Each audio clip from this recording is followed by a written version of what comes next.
Wiederhören. Wiederhören. Geht schon los.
Manuela.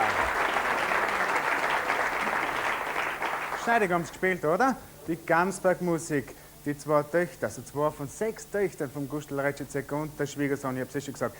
Darf man vielleicht kurz vorstellen, den Albert Lechthaler, das ist der mit der Zierhagel. Und jetzt hat es mich ja gejuckt, muss ich sagen, weil das Stickel habe ich gut kennt. Ich darf in aller Bescheidenheit dazu sagen, dass er einige Stickel von mir gelernt hat und ich kenne natürlich ein bisschen das Repertoire von ihnen und ich hätte jetzt fast schon mitgespielt. Aber irgendwann einmal steige ich ein heute, gell, wenn ich darf. Bitte schön, ja. Ich habe Zierhagel und die Klarinetten sogar auch noch mitgenommen. So, ein Wunsch aus dem Saal.